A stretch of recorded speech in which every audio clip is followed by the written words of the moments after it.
हामी अदालतको फैसलालाई मान्छौँ, त्यसको कार्यान्वयन गर्छौँ। अब पूर्व एमाले र पूर्व माओवादी एउटैको अवस्था केपी शर्मा ओलीले राजीनामा गर्नुपर्छ। राजीनामा नगरेदेखि विश्वासको मत लिने उहाँ संवैधानिक कारण लिनुपर्छ। त्यो विश्वासको मत उहाँले प्राप्त गर्न नसक्ने अवस्था बनाउनेतर्फ हामीले काम गर्नुपर्छ। कसैलाई सहज लाग्न सक्छ, कसैलाई असहज लाग्न सक्छ। यो फैसला जसरी अस्तिको फैसला मान्नु हामी सबैको दायित्व हो, आजको फैसलालाई पनि मान्नु हामी सबैको दायित्व। अब कसरी आज जे खालका प्रस्तुतिहरू भए ती प्रस्तुतिहरू चाहिँ शोभनीय थिएन। कसको सरकार हो भन्ने नै कन्फ्युजन क्रिएट भइसकेको। प्रधानमन्त्रीले बस्ने कुनै पनि आधार मिलेन। हजुरहरु पनि तत्कालीन एमालेबाट तपाईहरु कता जानुहुन्छ?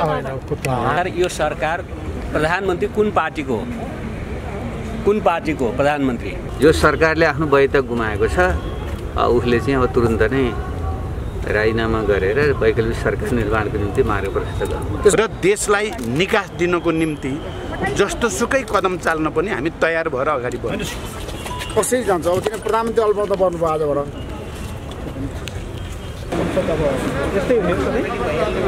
अब पहिलो त हामीले जे आशंका गरेका थियौँ, प्रतिनिधि सभा पुनर्स्थापना पछि संसद सहज ढङ्गले स्वस्थ ढङ्गले अगाडि बढ्न सक्दैन होला, यसमा अस्वस्थता र अमर्यादित खालका विषयहरू प्रवेश गर्छन् भन्ने हाम्रा जे आशंकाहरू थिए, झन्डै झन्डै यो कुरा पुष्टि भएको छ। एक दोस्रो, केही विषयहरूमा साथीहरूमा केही मान्यजीहरूले अत्यन्त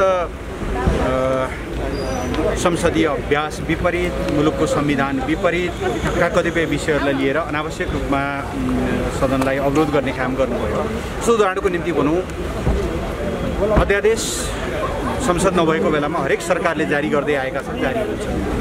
अध्यादेश आइसकेपछि संविधानमै व्यवस्था छ, पहिलो बैठकमा अध्यादेशहरू प्रस्तुत हुनुपर्छ, त्यस पछाडि सम्मानित सदनको दायित्वको कुरा हो त्यो अध्यादेश पारित गर्ने अथवा नगर्ने, त्यसलाई स्वीकार गर्ने अथवा नगर्ने भन्ने कुरा चाहिँ सम्बन्धित सदनको विषय हो। तर सदनको सर्वोच्चतालाई समेत अस्वीकार गर्दै अध्यादेश सदनमा टेबल गर्ने कुरामा समेत साथीहरूले जुन ढङ्गले आपत्ति जनाउनु भयो, यो असाध्य असंसदीय अभ्यास हो र यसले एक खालको साथीहरूमा रहेको उत्तेजना आवेग देखिन्छ। सरकार संयमित नै छ। हरेक संसदका अधिवेशनहरू, संसदका गतिविधिहरू प्रक्रियासम्म ढङ्गले र मर्यादित ढङ्गले चल्नुपर्छ भन्ने हामीलाई लाग्छ। सरकारको तर्फबाट त्यस विषयमा अधिकतम प्रयत्न हुनेछ। आज जे खालका प्रस्तुतिहरू भए ती प्रस्तुतिहरू चाहिँ शोभनीय थिएन। त्यसो गर्ने मान्यजीलाई सोध्नु होला नि त तपाईँहरूले, उहाँको खुद पार्टी चाहिँ कुन रहेछ? यदि प्रधानमन्त्रीको पार्टीको कुरा उठ्छ भनेदेखि बोल्ने वक्ता मान्यजीको प्रश्न उठ्दैन। त्यस कारणले यो त एकदमै कस्तो भने आवेग र उत्तेजनाको कुरा मात्रै हो। आज सम्मानित सर्वोच्च अदालतले गरेका फैसलाले उहाँहरूलाई कतिपयलाई असहज लागेको होला, त्यो असहजता व्यक्त गर्ने कुरा भएन। हामीलाई पनि फागुन 11 गते सम्मानित सर्वोच्च अदालतले फैसला गर्दा एउटा सोचका साथ अगाडि बढिरहेको कोर्समा असहजता लागेको थियो होला, तर हामीले त शिरोधार्य गरेर अगाडि बढेका छौँ। सरकार त शिरोधार्य गरेर अगाडि बढेको छ भनेदेखि सम्मानित सर्वोच्च अदालतको फैसलालाई लिएर त्यो आवेग, त्यो कुण्ठा यहाँ पोख्नुपर्ने त कुनै जरुरी देख्दैन। होइन, मैले केही भनिनँ नि। मैले भने कसैलाई सहज लाग्न सक्छ, कसैलाई असहज लाग्न सक्छ। यो फैसला जसरी अस्तिको फैसला मान्नु हामी सबैको दायित्व हो, आजको फैसलालाई पनि मान्नु हामी सबैको दायित्व। अब कसरी अघि बढ्नुहुन्छ? अब मुलुक 2075 साल जेठ 3 गतेभन्दा अगाडि पुग्यो यदि आजको फैसलाको कुरा गर्नुभएको भनेदेखि अब यसले दुईटा पार्टीको बिचमा एकताका लागि एउटा नयाँ आधार पनि खोलिदिएको छ। हाम्रो निष्कर्ष के हो भने हिजो जुन आधारमा हामीले एकता गऱ्यौँ, जुन विचारलाई आधार बनाएर, जुन संरचनालाई आधार बनाएर, जुन ढङ्गको नेतृत्वको ढाँचाका आधारमा एकता गऱ्यौँ, त्यो एकताले हामीलाई गन्तव्यमा पुर्याउन सकेन। आधारै गलत रहेछ भन्ने कुरा त 3 वर्ष पुरा हुँदासम्म पनि एकताले सम्पन्न नहुनु र बिचमै झन्डै झन्डै दुर्घटना हुनुले देखिन्छ। त्यसबाट अब हामी एकदम वैज्ञानिक, वस्तुनिष्ठ र सही आधारमा एकताको प्रक्रियालाई अगाडि भन्ने कुरालाई हामी स्वीकार गर्दैनौँ भन्ने कुरा हामी राखेको। आज मात्र होइन, अर्को दिन पनि उहाँहरूले ल्याउनु भयो यसलाई भने यो अध्यादेश यो संसदमा छलफलको निम्ति प्रस्तुत हुने कुरालाई हामी सहमत पनि हुन सक्दैनौँ, हामी गर्न पनि दिन्नौँ। हामीले सरकारलाई पनि त्यो कुरा भनिसकेका छौँ, सभामुखलाई पनि त्यो कुरा भनिसकेका छौँ। हामी अपेक्षा गर्छौँ 26 गतेको बैठकमा यो कुरा सरकारको तर्फबाट आउँदैन, एउटा विषय हो। दोस्रो विषय, सर्वोच्च अदालतको आजको फैसला पछाडि अब थुप्रै संवैधानिक कानुनी प्रश्नहरू सरकारकै गठनका सन्दर्भमा पनि छ। यो विषयमा कसरी प्रस्तुत हुने के गर्ने भन्ने बारेमा हाम्रो पनि अविलम्ब अब दलको बैठक पनि बस्छ, पार्टीको बैठक पनि बस्छ, त्यसबाट आवश्यक निर्णयहरू गर्छौँ। नेकपाको नाम र उसमै बढी केन्द्रित भएर आज त्यसो भयो। हजुर काङ्ग्रेसको तर्फबाट के हुन्छ अबको प्लान योजना र हजुर सर्वोच्च अदालतले गरेको निर्णय पछाडिको यो जुन अहिलेको अवस्था छ, यो अवस्थामा अब यसको प्रभाव त संसदभित्र अङ्कगणितमा परिहाल्यो। संसदभित्रको अङ्कगणितमा परेको हुनाले गर्दा यो अवस्थामा अहिले बनेको सरकारलाई कसरी लिने, कसरी हेर्ने भन्ने कुराहरूको बारेमा दलभित्र लामो छलफल गरेपछि एउटा टुङ्गोमा पुग्ने हो। हाम्रो निम्ति पनि यो फैसला पछाडि त अहिले प्रधानमन्त्री केपी शर्मा ओली कुन पार्टीबाट उहाँको प्रधानमन्त्रीको हैसियत रहने हो, यसले त अनेकन संवैधानिक कानुनी जटिलताहरू ल्यायो नि। अहिले एउटा फैसला भयो, फैसलापछि लगत्तीपछि भन्ने कुरा भन्नलाई बडो सजिलो देखिन्छ। सम्माननीय सभामुख कुन पार्टीबाट निर्वाचित हुनुभएको मान्ने? हाम्रो संविधानले के भन्छ भने जुन पार्टीबाट सभामुख हो त्योभन्दा फरक पार्टीबाट उपसभामुख हो भनेर भन्छ। सभामुखको लैङ्गिक पहिचान त भयो, पुरुष हुनुभयो, महिला हुनु पर्यो, तर सभामुख कुन पार्टीको? अब उपसभामुख कुन पार्टीबाट लिएर आउने? यो अहिले संसद भनिसकेपछि राष्ट्रिय सभा पनि हो, उपनिर्वाचन भएको छ, राष्ट्रिय सभा पनि त्यत्रो सांसद निर्वाचित हुनुभएको छ। उहाँहरू कुन पार्टीको? कहाँ लगेर फर्काउने? कुन बिन्दुमा लगेर फर्काउने? सम्मानित अदालतले अहिले गरिदिएको निर्णय पछाडि आउने यी सबै कुराहरू चाहिँ यसले ल्याउने जटिलताहरू धेरै छन्।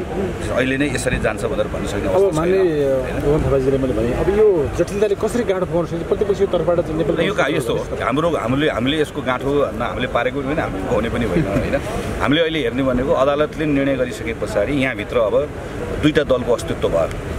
दुईवटा दलको अस्तित्वको रूपमा नेकपा एमाले रह्यो, नेकपा माओवादी केन्द्र रहेको अवस्था रह्यो। यो अवस्था रहिसके पछाडि चाहिँ प्रधानमन्त्री संविधानको कुन धाराको सरकारबाट बन्नुभएको प्रधानमन्त्री हो, सभामुख कुन दलको हो, यी सबै कुराहरूको बारेमा उहाँहरूले पहिला आफूलाई भ्रष्ट बनाउने कुराहरू होला, यसका बारेमा अरू आउने संवैधानिक कानुनी जटिलताहरूलाई हामीले कसरी हेर्ने भन्ने बारेमा हाम्रो पनि अब अविलम्ब दलको बैठक पनि बस्छौँ, हामी पार्टीको बैठक पनि बस्छौँ। अहिलेको लागि कुरा के हो भने अहिलेको लागि चाहिँ आजको हाम्रो यतिखेरको एजेन्डा भनेको चाहिँ संवैधानिक परिषद सम्बन्धी अध्यादेश बुधबारको बैठकमा पनि उहाँहरूले ल्याउनु भयो भने बुधबारको बैठकको हालत पनि आजको जस्तै हुन्छ। बैठक पनि चल्दैन। प्रधानमन्त्रीले विश्वासको मत लिनु परिहाल्यो, त्यसमा त अब कुनै यो अहिलेको आजको अदालतको निर्णयपछि त विश्वासको मत दिनु परिहाल्यो। तर बाहिर जसरी बुझिराखिएको छ प्रधानमन्त्रीले विश्वासको मत लिनुभयो, नेकपा एमाले भयो, नेकपा माओवादी भयो, त्यति कुरा मात्रै कुरा टुङ्गिन्न। अब त कि सम्मानित अदालतले भनिदिनु पऱ्यो सभामुखलाई के गर्ने त? अब हामीले सभामुखलाई गायकी त्रिशुल गर्ने कि कताबाट लाने? सभामुखको लैङ्गिक पहिचान पो छ त। सभामुख एउटा पार्टीको उपसभामुख अर्को पार्टीको भन्ने छ। हामीले कुन पार्टीको मान्ने? यत्रो धेरै सांसद निर्वाचित भएर आउनुभएको छ, त्यो कुन पार्टीको मान्ने? मैले अदालतको निर्णयको पूर्ण पाठ सबै कुरा हेरिसकेपछि यसको बारेमा के कुराहरू व्यक्तिगत टिप्पणी गर्न सकुला। तर प्रथम दृष्टिमा यसलाई हेर्दै गर्दाखेरि त यो त सम्मानित अदालतले यो त माग्दै नमागेको कुरा, यो जुन कुरा चाहिँ एउटा राजनीतिक दलको विवाद छ, राजनीतिक दलको नाम सम्बन्धी भएको विवादमा राजनीतिक दलको एकीकरणका सन्दर्भमा जुन विषयमा अहिले सम्मानित अदालत प्रवेश गर्नुपर्ने त्यहाँ न मागिएको छ न त्यसको आवश्यकता देखिन्छ। यी सबै विषयमा प्रवेश गरेर यत्रो धेरै कुरा बोलिदिइसके पछाडि त यसमा आउने जटिलताहरू पनि अब फर्की फेरि त्यो त ढोका ढकढकाउँदै त फेरि अदालतमै जाने भयो। अब यसले त थप जटिलताहरू थप्दै लिएर आउने भयो। आजको निर्णयले हेर्दाखेरि सजिलो बनाएको झट्ट देखिए पनि यसले म चाहिँ सजिलो बनाएको देख्दिनँ। यसले थप जटिलताहरू लिएर आउँदै जान्छ।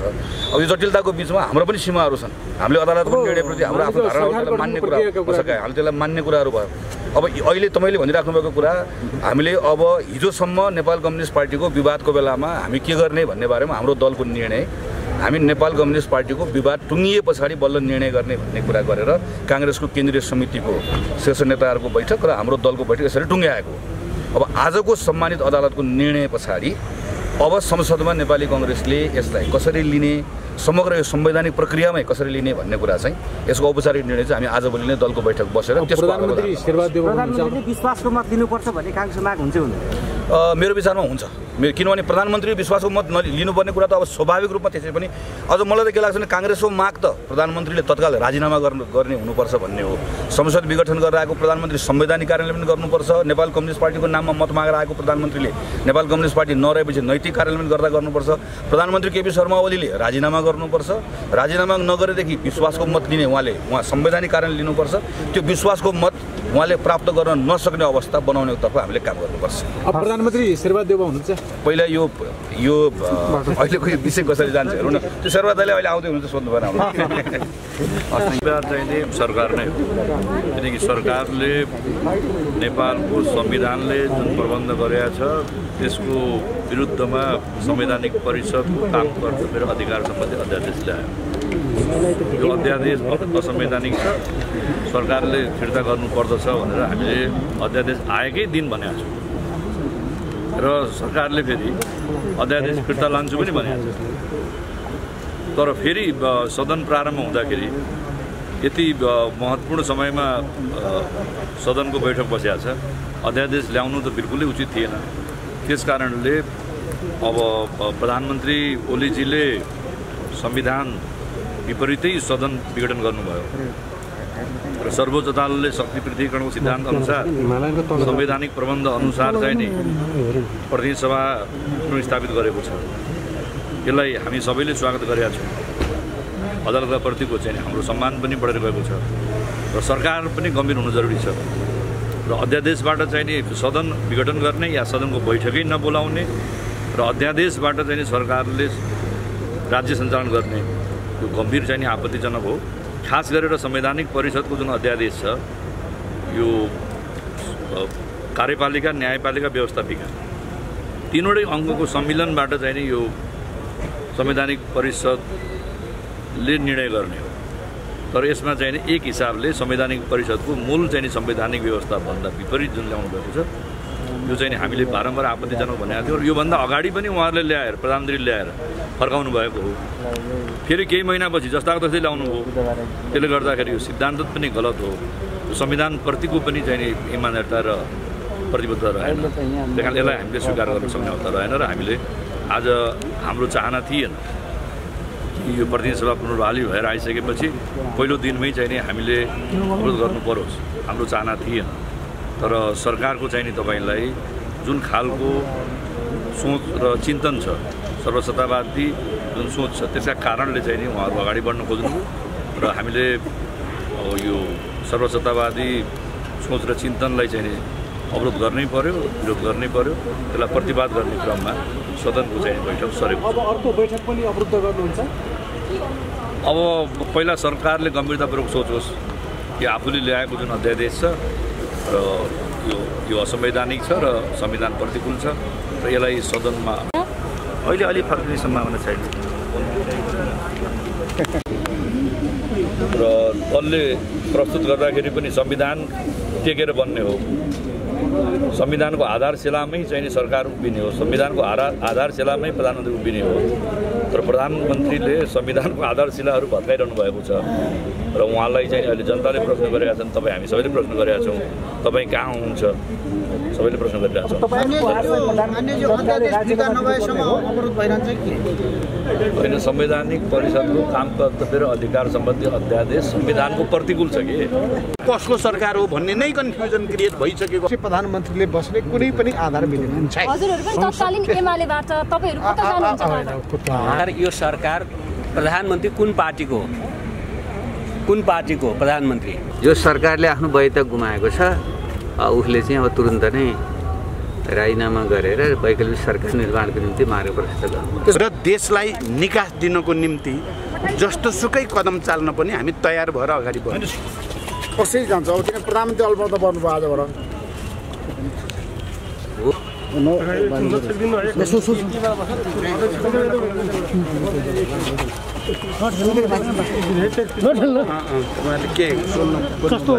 संसद छोडेर हिँड्नुभयो किन हो?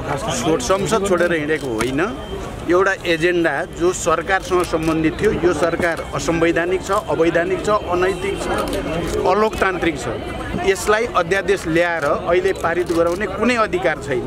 अब त झन् आजको सर्वोच्चको फैसलाले यो कसको सरकार हो भन्ने नै कन्फ्युजन क्रिएट भइसकेको अवस्थामा त्यस्तो सरकारले ल्याएका अध्यादेशलाई मन्त्रीहरूले पास गरेको त्यो नाटक हेरेर बस्नु कुनै दृष्टिकोणले पनि लोकतान्त्रिक पनि नहुने संसदीय परम्परा अनुकूल पनि नहुने, राजनैतिक पनि नहुने भएको हुनाले हामीले ती एजेन्डा बहिष्कार गरेको हो, संसद बहिष्कार गरेको। अब हामी अहिले भर्खरै आजको सर्वोच्चको फैसलाको मर्म के हो भन्ने बारेमा हामी सल्लाह गर्दैछौँ। अहिले सिंहदरबारमा हामीले अधिवक्ताहरू त्यो सम्बन्धी विज्ञहरूलाई बोलाएका छौँ, उहाँहरूको चाहिँ व्याख्या सुन्छौँ। त्यसपछि हामी तुरुन्तै भोलि पार्टीको स्थायी समितिको बैठक बस्छौँ र त्यहाँबाट फर्दर स्टेप कसरी जाने भन्ने बारेमा नीति बनाउँछौँ। हामी जुनसुकै परिस्थितिमा पनि यो असंवैधानिक र अलोकतान्त्रिक कदम जो सरकारले चाल्यो र सर्वोच्चले त्यसलाई एउटा ऐतिहासिक र साहसिक निर्णय मार्फत पुनर्स्थापित गरिदियो, त्यो प्रक्रियालाई अक्षुण्ण राख्न र देशलाई निकास दिनको निम्ति जस्तोसुकै कदम चाल्न पनि हामी तयार भएर अगाडि बढ्छौँ। संसद बसिसकेपछि संसदले त व्यवस्थित गरिहाल्नु बस्नुपर्ने बस्छ, संसद बस्छ। आज त हामी एउटा अध्यादेशको चाहिँ बारे सरकारले ल्याएको अध्यादेशको विषयलाई मात्रै हामीले आज बहिष्कार गरेको हो। संसद होइन होइन होइन संसद सुचारू हुन्छ, हुन पर्छ भन्नेमा हामी स्पष्ट छौँ।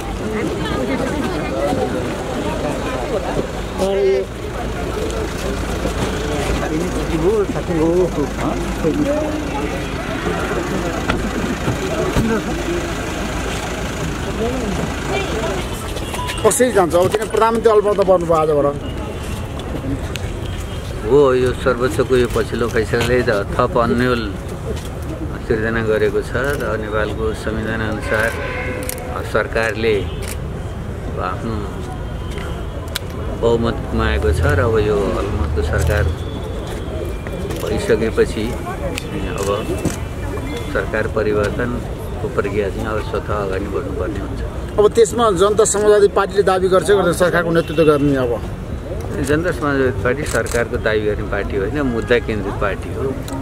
हामी नेपालमा जुन संरचनात्मक समस्या छन्, शान्ति प्रक्रियाका बाँकी काम, संविधानका अपूर्णता, राज्यका अङ्गहरूका अपूर्णता लगायतमा पूर्णता दिने गरी आफ्नो मुद्दा हामी उठाउँछौँ।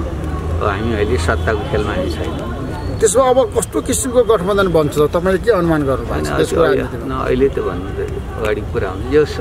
जो सरकारले आफ्नो वैधता गुमाएको छ उसले चाहिँ अब तुरुन्त नै राजीनामा गरेर वैकल्पिक सरकार निर्माणको निम्ति मार्ग प्रशस्त गर्नु। त्यसो प्रधानमन्त्री केपी शर्माले राजीनामा गर्नुपर्छ। बिल्कुल। जनता समाजवादी यहाँ प्रधानमन्त्री हुने कुरा पनि आइरहेको छ भनिरहेको थियो नि त, आज सर्वोच्चले आफै गरिदियो। जनता समाजवादी पार्टीको कुरा नै हो। सर्वोच्च अदालतको आजको फैसलालाई कसरी लिनु भएको छ? सर्वोच्च अदालतको फैसला मैले राम्ररी पढ्न पाएकै छैन। हामी पढ्छौँ, पढिसकेपछि त्यसको विभिन्न पक्षको बारेमा विश्लेषण गर्छौँ अनि त्यसपछि यथास्थितिमा पूर्व नेकपा एमाले नेकपा माओवादी जेसुकै भए पनि यो सरकारको आयु सिद्धियो। अब पूर्व माओवादीले समर्थन फिर्ता लियो भने पनि टिक्ने आधार भएन। अब यो सरकार अघि आइसक्यो। 76 अन्तर्गत सरकार नै भएन। 76 सरकार नभएपछि प्रधानमन्त्रीले बस्ने कुनै पनि आधार मिलेन। हजुरहरु पनि तत्कालीन एमालेबाट तपाईहरु कता जानुहुन्छ? हामी त नेपाल कम्युनिस्ट पार्टी नेकपा बनाउने हामी, चलाउने हामी, त्यसको अध्यक्षको जिम्मेवारी लिएको म, केपी ओलीले खोसेर खोस्किन्छ। संसद बहिष्कार गर्नुभएको आजको त्यो चाहिँ जुन हिसाबले यो प्रधानमन्त्रीको असंवैधानिक कतिपय कामहरू भएका छन्, अध्यादेश जारी हुने, यस्ता कुराहरूको बारेमा अहिले छलफल गर्ने बेला होइन। विषयवस्तु नै अहिलेको भनेको प्रधानमन्त्री अदालतको फैसला तपाईँहरू मान्ने होइन भन्ने पहिला त यस बारेमा त हामी छलफल गर्छौँ। के आगे खेल गर्छ मोबाइलले गरेर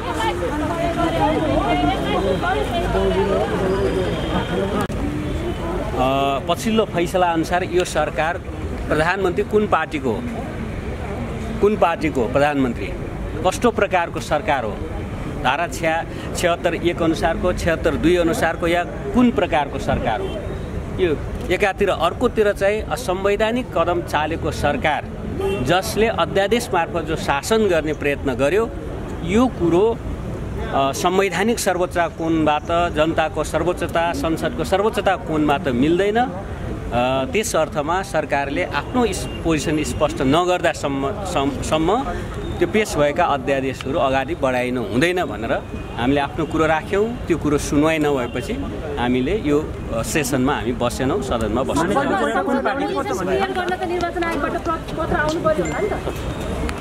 अध्ययन गरेपछि एउटा प्रतिक्रिया आउँछ नि।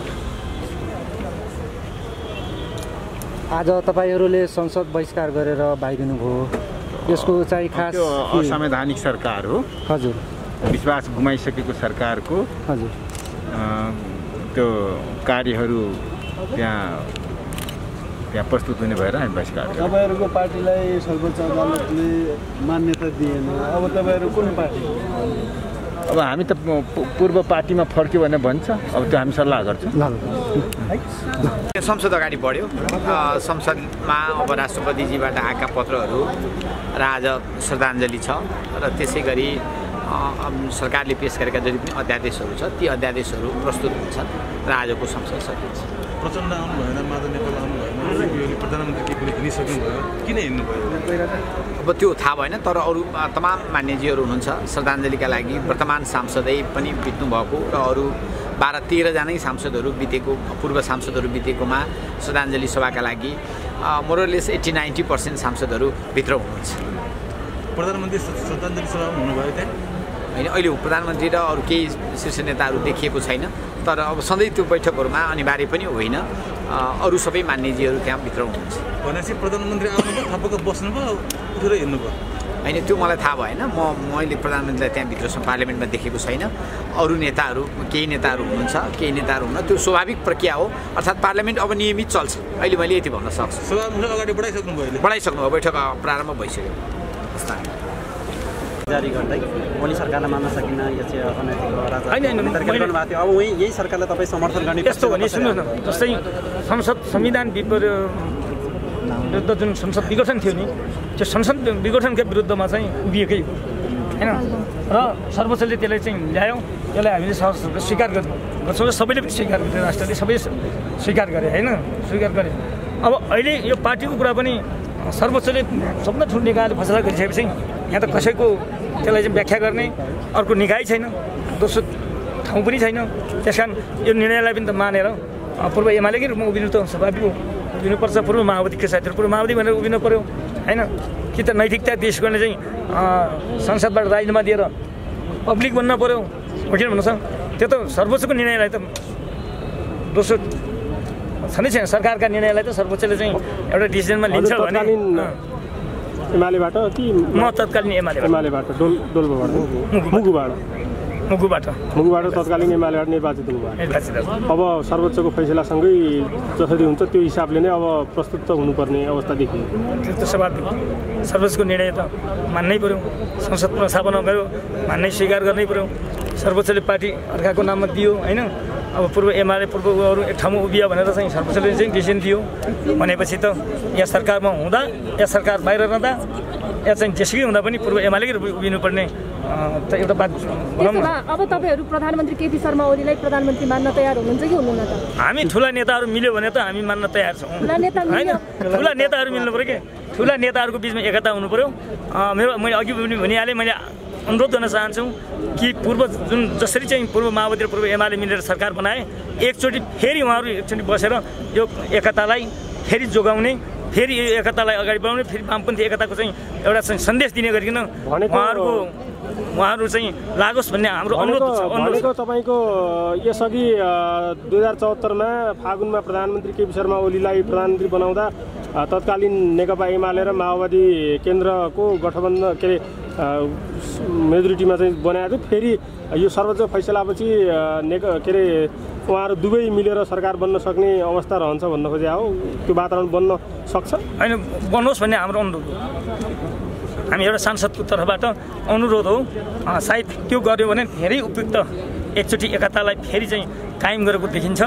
अर्को नाम लिएर दर्ता गर्न जानु पर्यो नि त निर्वाचन आयोगमा पार्टी। त्यो भने पार्टी निर्वाचन, अहिले निर्वाचनको सुरुवात छैन, निर्वाचन पनि तोकिएको छैन होइन। केही कुरा मिलेर नाम चाहिँ अर्को लिएर पनि केही फरक परेन। सक्दो कोसिस त्यसलाई एकता गरोस्। संसद बैठक सुचारू हुन सकिरहेको छैन, केही जानकारी पाउनु भएको छ यहाँहरूले? किन ढिलो भइरहेछ? अब किन भयो भन्ने हामीलाई थाहा हुँदैन। कार्यसमितिको बैठकहरू बसिरहेको होलान्, आन्तरिक रूपले चाहिँ केही कुरा अझै कसरी लिने भन्ने कुरामा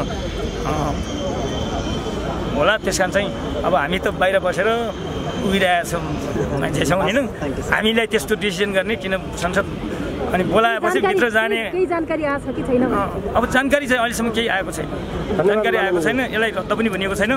अब 5:30 बजे संसदीय दलको बैठक अनि बोलाएको चाहिँ खबर चाहिँ मेसेजमा आएको छ।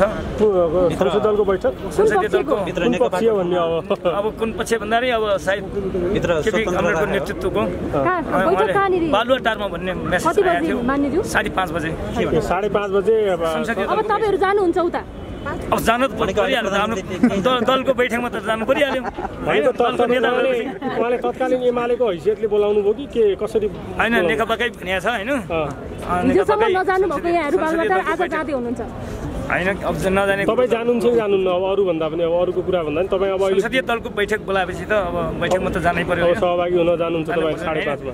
किनभने संसदीय दलको बैठक बोलाएपछि संसद भएको हैसियतले त स्वाभाविक रूपले उसपछि दिनुको हामी संसदप्रति उत्तरदायी हुन्छौँ, दलप्रति उत्तरदायी हुनुपर्ने एउटा चाहिँ बाध्यतात्मक स्थिति हुन्छ होइन। अब होइन, त्यस कारण चाहिँ संसदीय दलको बैठकमा चाहिँ उपस्थिति हुँदा त्यति नराम्रो छलफल होला, बहस होला, सुझाव सल्लाहहरू होला होइन। हुन्छ मान्यज्यू, धन्यवाद। प्रचण्ड माधव नेपालजीहरू पनि जानुहुन्छ? अब त्यो उहाँहरूलाई नै सोध्नुहोस्, उहाँहरूलाई मैले जानुहोस् आउनुहोस् भन्ने कुरा।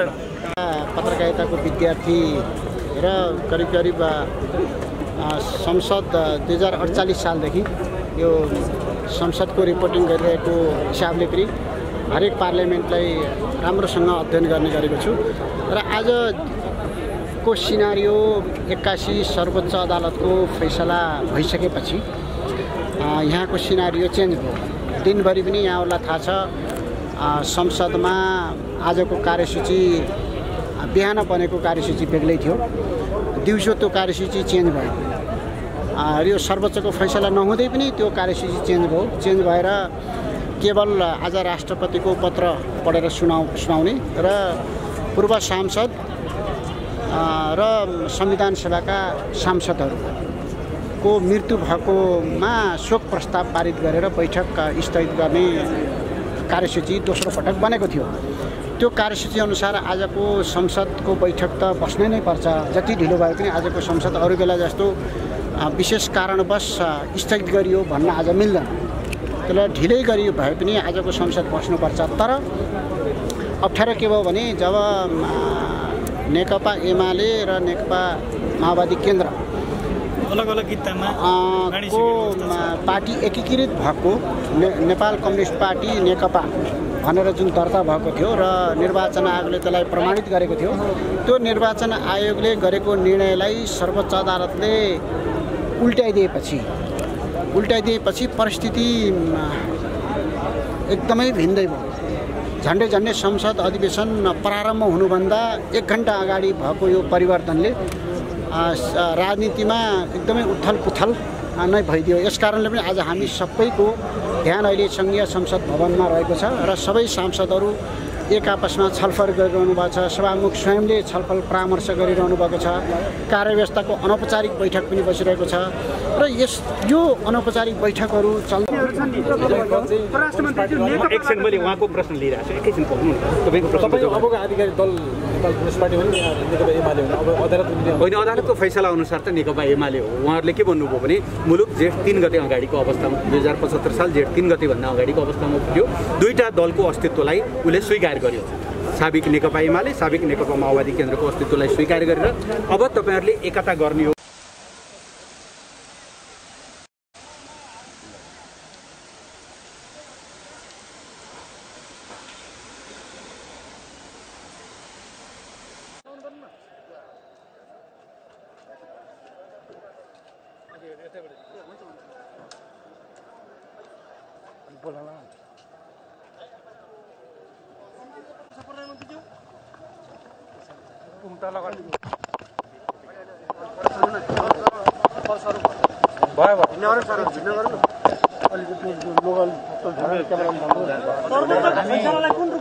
हामी अदालतको फैसलालाई मान्छौँ, त्यसको कार्यान्वयन गर्छौँ। अब पूर्व एमाले र पूर्व माओवादी अवस्था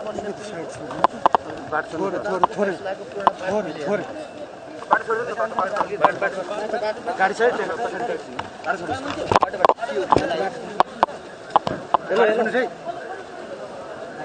गाडी